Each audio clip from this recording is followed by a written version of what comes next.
სტუდიაში უნდა დავაპატიჟოთ ორი სტუმარი. სპორტის სამინისტროს ვერსიით 2025 წლის საუკეთესო პარასპორტსმენი ქალი ანა ჯაფარიძე და 2025 წლის საქართველოს საუკეთესო სპორტსმენი სანდრო ბაზაძე. მოგესალმებით და მარტო ერთი შესწორება შეიძლება ხო სპორტის სამინისტროს გადაწყვეტილებით, მაგრამ მე მგონი ყველაფერი ქვეყნის რაღაც არის სურვილით და კი ბატონო ზიანამ შეფასებით. მეჯილდოები ხო მე მგონი. აბა ვთქვათ. აბა მე მგონი ისეთი არის რა, ის ვიზუალურადაც და წონითაც. კი, ნამდვილად. როგორი ლამაზი ჯილდოები. ესეთი უნდა იყოს, ხო? გილოცავ პირველ რიგში. გილოცავ. მადლობა რომ ჩვენთან მოხვედით. ძალიან სოლიდური აღიარებაა და ანა მინდა შენგან დავიწყო საუბარი. გუშინ სანდრო დაჯილდოების ცერემონიაზე თქვა რომ ჩემ მიზნებს შორისო ამ ჯილდოს მოპოვება ერთ-ერთი მიზანთაგანი იყო და ამას ძალიან დიდი მნიშვნელობა აქვს და ბუნებრივია შენგანაც გვაინტერესებს ეს რატო თქვი და რისთვის არის ეს საჭირო. შენთვის თუ იყო თვითმიზანი ან ოცნება ან როგორი დამოკიდებულება გაქვს ზოგადად ამ აღიარებასთან? მოგესალმებით პირველ რიგში, მივესალმებით თქვენს მაყურებელს. მადლობა მოწვევისთვის და დიახ, ერთ-ერთი ჩემი მიზანი იყო ამ ჯილდოს მოპოვებაც, იმიტომ რომ ყოველთვის ყველაზე დიდი მიზნებისკენ ვიბრძვი ხოლმე, მაგალითად ერთ-ერთი არის ეს და რა თქმა უნდა ყველაზე მთავარი ამ სიაში მიზნების არის პარალიმპიადის მოგება ლოს-ანჯელესში. ძალიან ბედნიერი ვარ და ძალიან მადლიერი რომ ეს მიზანით შესრულდა. და იმედი მაქვს კიდევ სხვებიც მალე ასრულდება. ხო, ეს იმედი ჩვენს გვაქვს. დაიტოვებთ ამ მიზნებს. აი, ერთ-ერთი ეს, კი ბატონო. ლოს-ანჯელესი ყველაზე მთავარია, მაგრამ შემდეგ წელს გვაქვს უკვე მსოფლიო ჩემპიონატიც, წელს უნდა ყოფილიყო, მაგრამ იქეთ გადაიტანეს და ყველანაირად დიდი შემართებით მომწადებით. მოკლედ, ევროპის ოქრო უკვე გაქვს. დიახ, ახალგაზრდულის. ასე რომ წინ გვაქვს ეხა დიდების ევროპა, მსოფლიო ოლიმპიური თამაშები. მე მგონი ეგეთივე გზა და ახლობით გავლილი აქვს სანდროსაც და ძალიან სასიამოვნოა რომ ტრიუმფალური წელი სანდროსთან ასე რომ დავიწყოთ რა არ გაქვს რომ არა, მაინც 2025 საოცარი წელი იყო შენთვის და აი ამ გადმოსახედიდან შეგიძლია თქვა რომ პრაგმატულად გაანალიზო თუ ჯერ კიდევ არის ეს ემოციების კომპონენტი. ნუ რა თქმა უნდა, სიმართლე გითხრათ ეხა თავის შექებაში არ გამომინდეს ველოდი ამ ყველაფერს, იმიტომ რომ ეს ისე არ მოდის, მართლა დიდი შრომა ჩავდი ამ ყველაფერსი და შრომის გარეშე არაფერი არ გამოვა და შენი თავის წმენა უნდა ქონდეს აუცილებლად, იმიტომ რომ შრომასთან ერთად რწმენაც აუცილებელია, იმიტომ რომ სწორი გზა უნდა მოგცეს რომ იბრძოლო შენი მიზნებისთვის, ბედნიერი ვარ რა თქმა უნდა.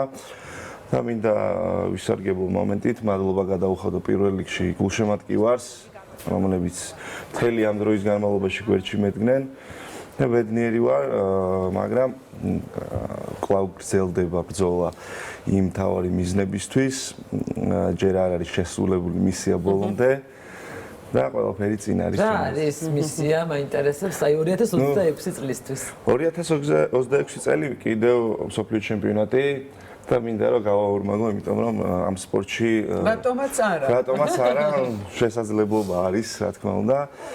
და თან გავითვალისწინებ ფინალში რა ანგარიშით მოიგე და ვის მოუგე და ეხლა რო ხარ მსოფლიო რეიტინგის ლიდერი და ბუნებრივია რატომაც არა, ხო? მაგრამ თავარი ოლიმპიადაა? ნუ აი ესე არის, რა ვიცი, ესე უყურებს. თორე აი ხა რო შევადაროთ სირთულით, ეხა ბევრად რთული ევროპის ჩემპიონატი, მსოფლიო ჩემპიონატი, მაგრამ ოლიმპიური თამაშების სახელია მაინც, სახელია და თავს გიქნევს და ყველა სპორტში ესეა. ნუ რა ვიცი, ესე ყველაზე რთული. ესე არის. აი რამდენი სპორტსმენი შეიძლება იყოს წარმოდგენილი მსოფლიოს ჩემპიონატზე, ორივესთან მექნება ეს შეკითხვა და მე ოლიმპიადაზე ეს რაოდენობა შემცირებულია, მაგრამ იქ ყველას მოხვედრიც უფლება არა აქვს. კი. აი ჩვენთან მაგალითად 250 სპორტსმენია მსოფლიო ჩემპიონატზე. და ოლიმპიადაზე 38-40 სპორტსმენამდე. ხო, მაგრამ ხო გავითვალისწინებთ რომ ამ კვალიფიკაციას გადიან. კი, მაგრამ აი კონტინენტებიდან აფრიკა, ხა ისეთი მივხვდები ამბობ. 16 სპორტსმენი არის, 20 სპორტსმენი არის გამორჩეული მაგალითად და აი მსოფლიო ჩემპიონატზე აი 150 სპორტსმენზე იტყვი რომ ეს ძალიან არის კონტინენტური კვოტების გამო შენ თვლი რომ იქ ფინალში გასვლა მინიმუმ ყველაზე ადვილია ოლიმპიადაზე. ხო. ნუ ხო, ახლა უბრალოდ ის სიტუაცია ის იმდენად სტრესულია, ხვდები? ხო, რა თქმა უნდა. ფსიქოლოგიურად უნდა, ფსიქოლოგიური მომენტი ოლიმპიური. ანა, შენ რა სიტყვი, თქვენთან როგორ არის პარატაეკვანდოში? გააჩნია წონით კატეგორიებს, მაგალითად აი პარალიმპიადაზე გვიწევს 4 ჩხუბი ფინალის ჩათვლით, იმიტომ რომ 12 სპორტსმენი გადის, აქედან 6 არის ლიცენზია მოპოვებული და დანარჩენი უკვე გათამაშებებით. Wild card-ებით, ხო? დიახ, საკონტინენტოც. და მსოფლიო ჩემპიონატზე რა თქმა უნდა უფრო მეტნი არიან ბევრად. აი, იცით რა მაინტერესებს, ცოტა სპორტს უნდა გავსწრე და დავსო ერთი კითხვა. ანას რო უყურებ, ახლა ვიცით ჩემი დამოკიდებულება თქვენთან, იმიტომ რომ მართლა აქტუალებული ვარ პირველ რიგში, სანამ სპორტზე გავიგებდი თქვენი სილამაზით. ის ციფრიფანა ულამაზესი ანა ზის და უცებ იწყება რომ იქ გააჩნია ჩხუბებს. აი, იქ 4 ჩხუბია. მაინტერესებს როცა უკვე ჩხუბია.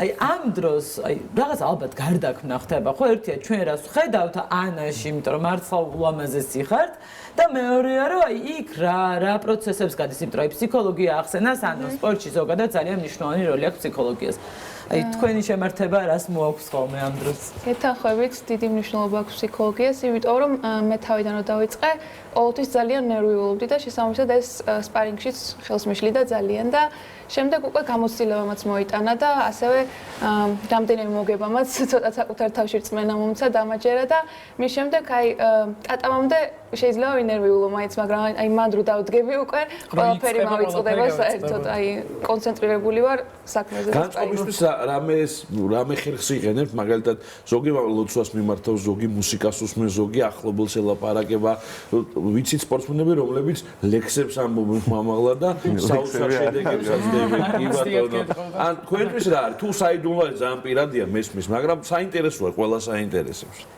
მე ყოველთვის ჩემს მწვრთნელებს ველაპარაკები ყველაფერზე აი განვიხილავთ ხოლმე რომელი მოწინააღმდეგე რას მუშაობს როგორ უნდა მიუდგე და ასე მუსიკასაც ძალიან ხშირად ვუსმენ სანდრო შენთან განმარტავება ალბათ ლოცვითად აუცილებლად ალბათ ძირითადად უფრო განმარტავება კი აი ჩემთან კონცენტრაცია ხო რა დიდად სიმართლე გითხრათ ხა მოწინააღმდეგეზე არ ვფიქრობ იმიტომ რომ აი ყველას ანუ ყველა უნდა დააფასო მოწინააღმდეგე ვახო სხვანაირად არ გამოვა და უფრო შენ თავთან აი უნდა იყო მაქსიმალურად ნაკლებ ფიქრებში რომ აი არ შეგაწუხოს არის უნდა იფიქრო გამარჯვებაზე კონცენტრირებ შვიდად სიმშვიდე ცოტა ფილოსოფიისკენ კი წავიყვანოთ მაგრამ მაინც აი თქვენ ახლა მაღალი მიღწევების სპორტში გამოდიხართ და იქ ახლა შენ დაგეთანხმები არ არსებობს სუსტი და არ არსებობს დაუმარცხებელი და აი ამ განზომილობაში როგორ გონიათ ყველაზე დიდი მოწინააღმდეგე არის თუ არა შენი საკუთარი თავი აი ამ წმენის პროცესში და ეს არის თუ არა მთავარი ბარიერი ყველაზე რთული არის შენი თავი გადალახო აი უამრავი ფიქრი მოდის რომ აი შენ მაგალითად რეიტინგის პირველი ნომერი ხარ სიტყვაზე ვიზეთ მაგალითი მომყავს რომ შენ არა გაქვს უფლება ამდენი ხალხი გიყურებს თბილისში ქონდა ეს ხო ეგეც არის ხო და რაღაცნაირად იმიტომ არის ფსიქოლოგიური რომ აი რაღაც ფსიქოლოგთან მუშაობას რომ აი მაგ დეტალებში გარკვევს ძალიან კარგად და ფსიქოლოგთან მუშაობთ თუ თქვენ თავთან ეს მინდოდა რომ მე პირადად მქონდა ძალიან მაგარი გოგო არის ანა არველაძე იმასთან მქონდა ანა არველაძე თან სპორტსმენებისთვის მართლა დიდი იმედი და რა ვიცი ძალიან ბევრი რაღაცაში დამეხმარა და ძალიან საჭირო არის რა რეკომენდაციას ვაძლევ ყველა სპორტსმენს ჩემი აზრით უნდა იმიტომ რომ სტრესი არის ხა მოიგებ სტრესია ძალიან სტრესი ამიტომ უნდა კი ბატონო მე ხა მაინტერესებს თქვენი აზრი დაჯილდოებასთან დაკავშირებით სულ იყო 8 ნომინაცია ურთულესი იყო ალბათ იმიტომ რომ დაახლოებით 2000 медаლი გამოვიდა საერთო ჯამში თქვენ გქონდათ გამორჩეული სეზონი კალენდარული წელი შეგვიძლია ვთქვათ ინდივიდუალურ სახეობებში ასეა როგორ ფიქრობთ 2026 წელი არანაკლებ საინტერესოა მართალია ოლიმპიადამდე ჯერ კიდევ დრო გრჩება მაგრამ ალბათ ყველაზე მნიშვნელოვანია იმზადების პროცესები ასე იწყება როგორ გაქვთ დაგეგმილი როდის იწყებთ თუ არ ჯიშს იმიტომ რომ ვიცი რომ თქვენი სადღესასწაულო დღეები დიდი ხნის განმავლობაში არ გრძელდება ხოლმე დასვენების კუთხით გისმენთ ანა მე მაგალითად წინა წელსაც 1 იანვარს ჩვეულებრივად ვივარჯიშე, წელსაც იგივეს ვაპირებ. დასვენებას არ გეგმავ, იმიტომ რომ ძალიან მალევე უკვე 2026 წელს მარტშიც გვაქვს 2 შეჯიბრი და შემდეგ მოდის ძალიან მნიშვნელოვანი შეჯიბრები, ტურნირები, მაღალ რეიტინგულები, ასევე ფინალური გრან-პრიც გვაქვს, მსოფლიო და ევროპის ჩემპიონატის, რაოდენობით ევროპის თამაშებიც და რა ვიცი, ნახოთ დიდი წელი იქნება. რა დროს დასვენება და თვითონ აი ფონზე მე მგონი ერთ-ერთი მნიშვნელოვანი ფაქტორი არის სპორტსმენებისთვის განტვირთვა და დასვენება, ხო ძალების აღდგენა. აი ამას როდის ახერხებთ და რა ფორმით ახერხებთ?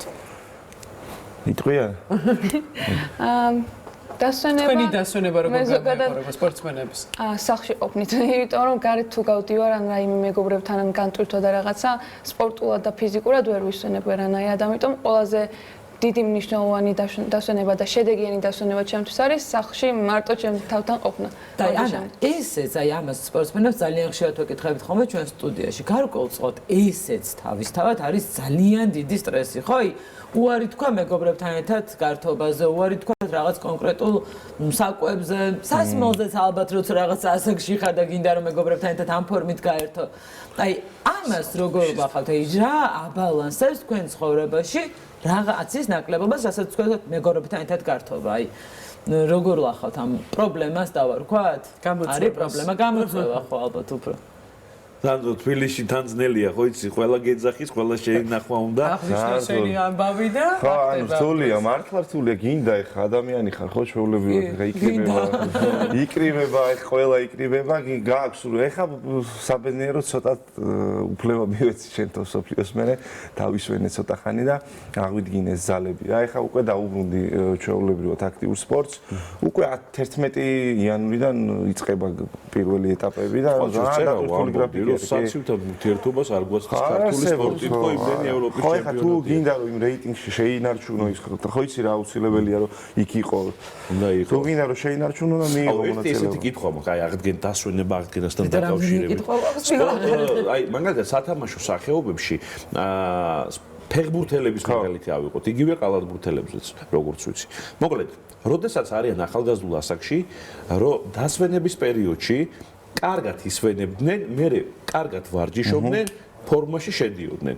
რაც დრო იზრდებაო, ასე ამბობენ, დასვენების პერიოდს ამცირებენ, პრაქტიკულად დასვენების პროცესში სულ ვარჯიშობენ, რადგანაც ფორმაში შესვლა არის რთული. აი, თქვენთან ინდივიდუალურ სახეობებში როგორ არის? იგრძნობა ესე ერთი აი ფიზიკური დატვირთვა სიმართლე გითხრათ არანაკლები მაქვს მე პირადად ხა რა იმდენ ფიზიკურად ხა ამას აქში მარ სიმართლე გითხრა ფიზიკური მომზადება უფრო მჭირდება.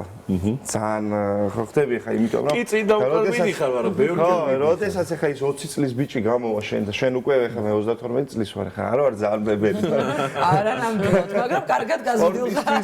უკვე საკმაოდ ისეთი ასაკია და დაღვინებისა. ხო დაღვინების ასაკია და სისტრაფის ის არის ხა მაინც შეგრძნება. რეფლექსი ხო? სპორტის თქვენ სახეობაში აი რა არის ასაკი ისეთი? არა აი ასაკს გულისხმობ რა როცა ისრულდება დაახლოებით. ნუ აი 35 წელი არის უკვე ისეთი ასაკი. მე ახლა გადავთვალე რამდენი ოლიმპიადა და რამდენი მსოფლიო მოგიწევდა და იმით დავიკითხე.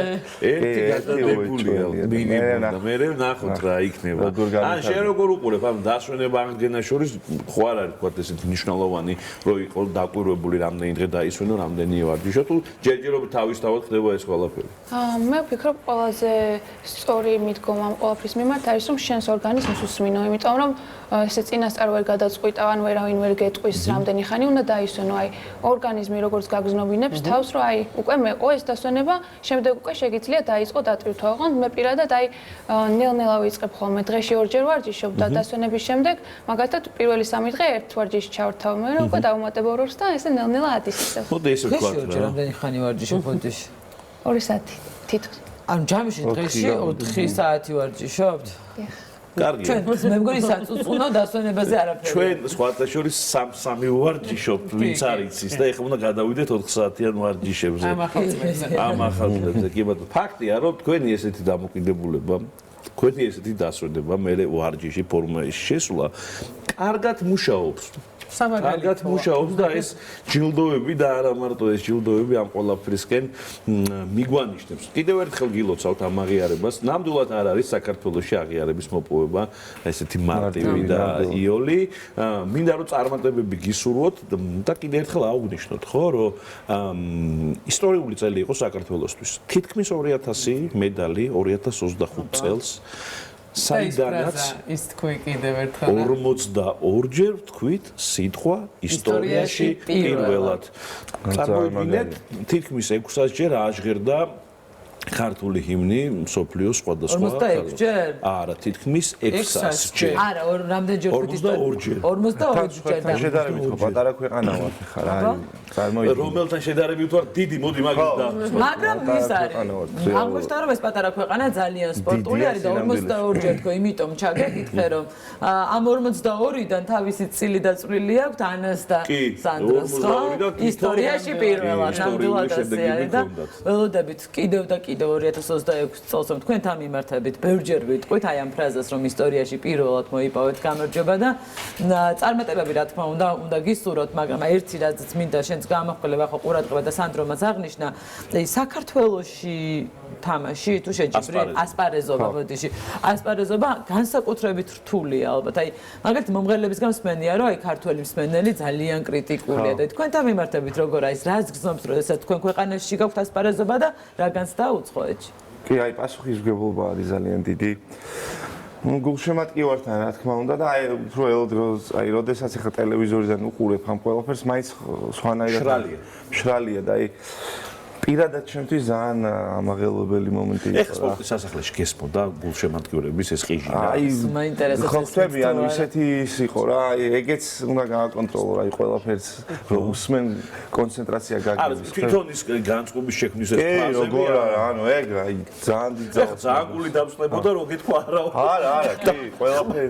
მაგრამ არა თქვა რომ ტატამზე თუ დგებიო, აღარაფერი აღარ მესმისო და მე მგონი არა ესმის არაფერი. მე ჩემწმნელის ხმა მარტო წნელის ხმა გესმით ხო? კონცენტრირებულია მის მოკლედ, მადლობა უნდა გადაგიხადოთ საერთო ჯამში ყველაფრისთვის თქვენს და მთელ ქართულ სპორტს მის შემადგენლობას, ვინც ესეთი დაუვიწყარი წუთები გვაჩუქა, არა მარტო 25 წელს. იქნება დიდი მადლობა და წარმატებას გისურვებთ 2026-ში აი ამ სტუდიაში ბევრჯერ გელოდებით. კიდევ ბევრჯერ აგვაქვს წარმატებები თქვენ. სანდრო ბაზაძე, ანა ჯაფარიძე იყვნენ ჩვენი სტუმრები.